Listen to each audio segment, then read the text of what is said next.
Gürcistan. Tüm dünyaya göre Georgia, Gürcülere göre Sakartvelo. Dünyanın en yaşlı insanının yaşadığı, dünyanın en derin mağarasının bulunduğu, şarabın ilk defa yapıldığı ve kendi halinde bir rahip olacakken Sovyetlerin en güçlü ve en acımasız liderine dönüşen devlet adamının doğduğu ülke. Avrupa ile Asya'nın ayrıldığı yerde bulunan ülkenin güneyinde Azerbaycan ve Ermenistan, kuzeyinde Rusya, batısında Türkiye bulunuyor. Yaklaşık 3,7 milyon kişinin yaşadığı Gürcistan nüfusunun %7'sini Azerbaycan Türkleri, %6'sını Ermeniler oluşturuyor. Ortalama yaşam süresi 73 olan Gürcistan'ın Diyaneti bölgesine bağlı bazı köylerde insanların 100 yaşını geçmesi çok yaygın. Rusya sınırına yakın bir dağ köyünde yaşayan 1880 doğumlu Antisa Kivichava 130 yaş ile dünyanın en yaşlı kadını olarak gösteriliyor. Gürcistan'ın başkenti Tiflis yani Tbilisi. Bir kral tarafından av esnasında tesadüfen bulunan, etrafında birçok sıcak su kaynağı olmasından dolayı sıcak su anlamına gelen Tbilisi adı konulmuş. 1991 yılında Sovyetler Birliği'nden ayrılarak bağımsızlığını ilan eden Gürcistan'ın bayrağı, barışı simgeleyen beyaz zemin üzerinde ortasında bir büyük haçtan ve kenarlarında 4 küçük haçtan oluşuyor. Eğer Batum bölgesindeyseniz Gürcistan bayrağının yanında mavi beyaz çizgili bir bayrak göreceksiniz. Bu bayrak Acara Özerk Cumhuriyeti'nin bayrağı. Başkenti Batum olan Acara Özerk Cumhuriyeti Türkiye ile 120 kilometre sınıra sahip. Kars Anlaşması ile Türkiye'nin garantörlüğü sayesinde özerk bir cumhuriyet olarak tanınan Acara bölgesi Türk kültürü ile iç içe geçmiş durumda. 1991 yılındaki bağımsızlığın ardından Aslan Abishidze 2004 yılına kadar bu bölgeyi Gürcistan siyaseti ve ekonomisi dışında tutarak yönetti. 2004 yılında Saakashvili'nin iktidara gelmesiyle Acara Özerk bölgesinin yönetim tarzı değişti ve kısıtlamalara gidildi. Batum, Sarp sınır kapısından sadece 20 kilometre mesafede bulunuyor. Türkiye Cumhuriyeti vatandaşları çipli kimlik ile ülkeye girebiliyor. Bir yıl süre ile seyahat edebiliyor. Gürcistan, Türkiye Cumhuriyeti vatandaşlarına en uzun vizesiz seyahat imkanı sağlayan ülke. Türkler tarafından çok fazla ziyaret edilen Batum, Gürcistan'ın en gelişmiş şehirlerinin başında geliyor.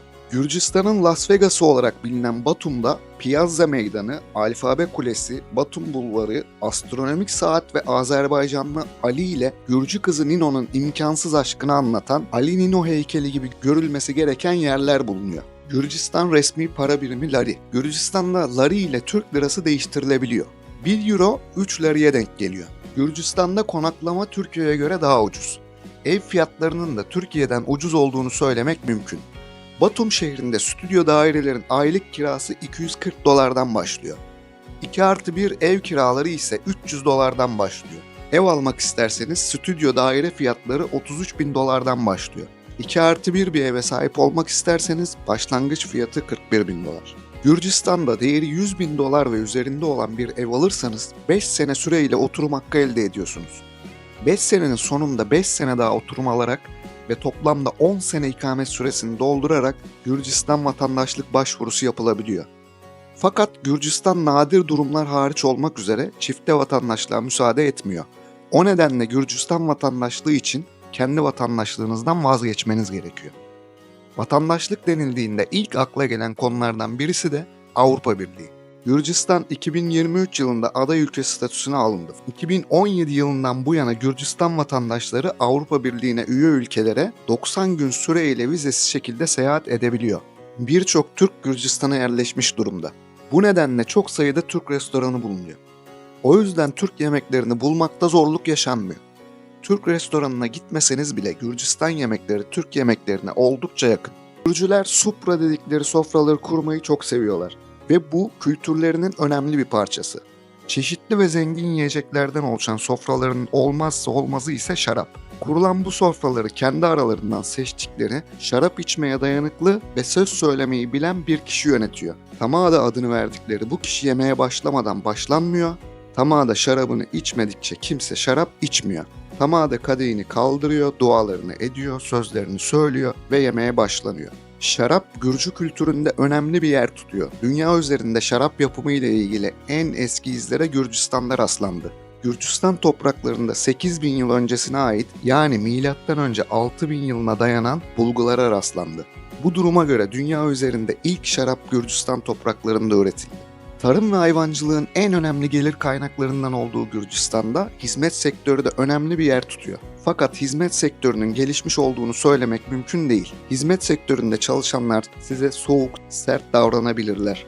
Hatta sorduğunuz soruya cevap bile alamayacağınız durumlarla karşılaşabilirsiniz. Bu konuda yapılacak iyileştirmeler ve verilecek eğitimler Gürcistan turizmine katkı sağlayacaktır. Şehir içi ulaşımda otobüs, metro kullanıldığı gibi taksi uygulamaları da güvenli ve rahat bir şekilde kullanılabiliyor. Taksi uygulamaları ile yapılan yolculuklar oldukça ucuz. Taksi demişken araç fiyatlarından söz etmeden olmaz. Gürcistan'da 7.000-8.000 dolara iyi bir araba almak mümkün. Ayrıca diğer ülke vatandaşları da Gürcistan'dan otomobil alabiliyorlar. Türkiye Cumhuriyeti vatandaşları eğer Gürcistan'da veya yurt dışında en az 185 gün kaldıysa yurt dışından aldığı otomobili 2 yıl süreyle Türkiye'de kullanma hakkına sahip oluyor. Gürcistan'da ulaşımda kullanılan başka bir ulaşım aracı ise teleferik. Gürcistan'da çok fazla dağlık alan olduğu için teleferik yaygın bir şekilde kullanılıyor. Teleferikler yarım saatlik yolu 5-10 dakikaya kadar indirebiliyor. Batum ve Tiflis gibi teleferiğin kullanıldığı şehirlerin yanı sıra Chiatura kasabasında dünyanın en eski ve korkutucu teleferikleri bulunuyor. 1954 yılında yapılan teleferikler oldukça korkunç görünüyor. Chiatura bölgesinde 17 adet teleferik bulunuyor. Bazıları 300 metre yüksekliğe kadar çıkabiliyor.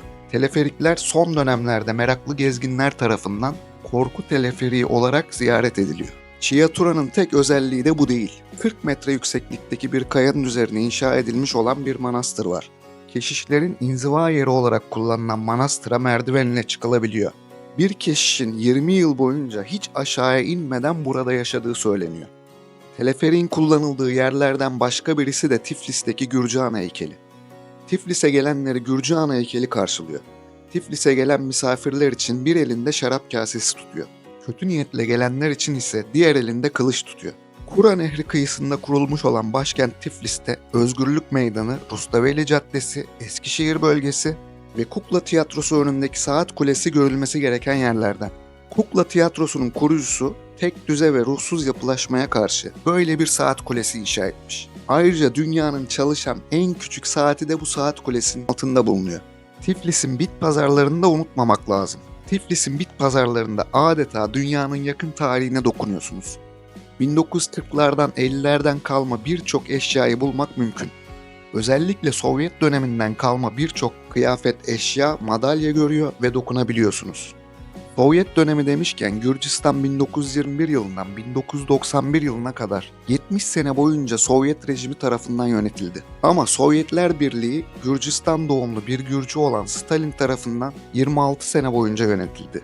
1878 yılında Gürcistan'ın Gori kentinde dünyaya gelen Yosif Çoaşvili 10 yaşına geldiğinde rahip okuluna gitmeye başladı. 16 yaşına geldiğinde otoriteye baş kaldırıp huzursuzluk çıkardığı için rahip okulundan atıldı.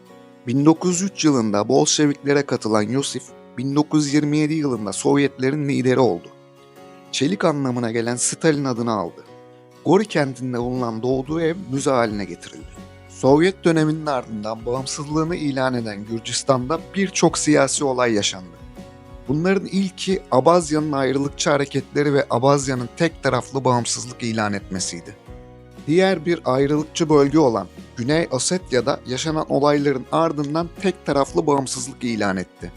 Eğer tek taraflı olarak bağımsızlık ilan eden Güney Osetya ve Abazya bölgelerine giriş yaptıysanız, Gürcistan yasalarına göre hapis cezası veya para cezası ile karşı karşıya kalabilirsiniz. Hacara bölgesinin başkentinin Batum olduğunu söylemiştim. Batum'da bir alfabe kulesi bulunuyor. Gürcüler kendilerine has ve çok farklı bir alfabe kullanıyorlar. Sadece 5 sesli harfin bulunduğu toplam 33 harften oluşan Gürcü alfabesinde büyük ve küçük harf ayrımı bulunmuyor. Bu alfabe yapılırken üzüm salkımından esinlenilmiş. Gürcüler modernleşme ile birlikte alfabelerini kaybetmemek adına bu alfabe kulesini yapmışlar. DNA'dan esinlenerek tasarlanan kulenin en üstünde 360 derece dönebilen bir restoran bulunuyor. Bağımsızlığın ardından ilk dönemlerde atılımlar yapıldı. Örneğin alfabe kulesinin hemen arkasında dönme dolaplı bir gökdelen bulunuyor. Burası üstün zekalı çocukları tespit edip yetiştirmek adına yapılmış. Fakat bu proje başarılı olmayınca sonradan bir otele satılmış. Dünya üzerinde 2 adet astronomik saat bulunuyor. Bunlardan birisi Prag'da, diğeri ise Batum'da bulunuyor. 1.700.000 liraya mal olan saat Almanya'da yaptırılmış. Gürcüler Avrupa ile olan bağlarını antik Yunan'a dayandırıyorlar. Avrupa Meydanı adını verdikleri bu meydanda bir kadın heykeli bulunuyor. Neda isimli bu kadın elinde bir altın post tutuyor. Bu post gerçekten altından yapılmış bir koç postu. 1 milyon liraya mal olmuş. Altın postun hikayesi ise şu şekilde anlatılıyor. Antik Yunan'da bir kral eşini kaybediyor, başka biriyle evleniyor. Bir süre sonra krallığa kuraklık ve kıtlık geliyor. Kralın yeni eşi bunun kralın çocuklarından kaynaklandığını ve çocuklarını tanrılara kurban etmesi için kralı kandırıyor. Kral çocuklarını alıyor, dağa çıkıyor. Bu sırada çocuklarını cennetten izleyen anneleri tanrılardan çocuklarını kurtarmasını diliyor. O sırada yukarıdan altın postlu bir koç iniyor ve çocukları alıyor. O zamanlar Kolkis yani şu anki Gürcistan topraklarına kaçırıyor. İktidarın ve zenginliğin sembolü olan altın koç postunu seneler sonra Yason isimli Yunan bir genç almaya geliyor. Bu hikaye çoğu kişi tarafından Koç burcu ya da Koç takım yıldızına dayandırılıyor. Gürcistan'ı anlatırken Gürcistan'ın çok güvenli bir ülke olduğundan bahsetmeden olmaz. 147 ülkenin suç oranlarına göre yapılan güvenlik endeksine göre şeriatla yönetilen Afganistan'ın 144. olduğu listede Gürcistan suç oranının en düşük olduğu 21. ülke. O nedenle Gürcistan'a seyahat etmek ve Gürcistan'da bulunmak oldukça güvenli. Gürcistan'a gelmek isteyenler için en kolay seçeneklerden birisi de hava yolu ile gelmek. Batum, Tiflis ve Kutaisi şehirlerinde uluslararası havaalanı bulunuyor. Bu şehirlerden birisine geldiğinizde diğer şehirlere de kolaylıkla gidebilirsiniz. Tiflis'ten Batum'a, Batum'dan Tiflis'e günde 2 defa hızlı tren seferleri düzenleniyor. 5,5 saat süren yolculuk oldukça konforlu ve rahat geçiyor. 2 katlı trenlerde 1. ve 2. sınıf olmak üzere 2 sınıf bulunuyor. 1. sınıf bilet fiyatları 70 lira iken 2. sınıf tren biletleri 35 lira. 2. sınıf oldukça konforlu ve rahat. Fakat 2. sınıf için 2-3 gün önceden bilet almak gerekiyor. Şehirler arası yolculuklarda otobüs, minibüs gibi alternatiflerinde bulunduğunu söylemeliyim. Gürcistan'da alışveriş yapmayı düşünürseniz elektronik ürünler genel anlamda ucuz. Vergi iadesinden de faydalanabiliyorsunuz. Vergi iadesi almak için ürünü aldığınız mağazaya vergi iadesi almak istediğinizi söylüyorsunuz. Mağaza bir form dolduruyor ve aldığınız ürünün kutusu açılmayacak şekilde bir etiket yapıştırıyor. Size bir vergi iade formu ile birlikte ürünü teslim ediyor. Sınır kapısına ve havaalanına geldiğinizde öncelikle ülkeden çıkış yapıyorsunuz. Çıkış yaptıktan sonra vergi iade noktasına gidiyorsunuz. Görevli aldığınız ürünün açılmadığından emin olduktan sonra vergi iade formunuzu onaylıyor. Vergi iade formunuzu onaylattıktan sonra yan tarafta bulunan vergi iade kısmından %12 olarak ödemiş olduğunuz eşyanıza ait vergi tutarını %1'lik kesinti ile %11 olarak iade alabiliyorsunuz. Umarım bu video sizler için faydalı olmuştur. Tiflis ve Batum ile ilgili detaylar için Tiflis ve Batum videolarımı izleyebilirsiniz. Bu tarz videoların devamı için videoyu beğenebilir, ücretsiz bir şekilde abone olabilirsiniz. Bir sonraki videoda görüşmek üzere. Hoşça kalın.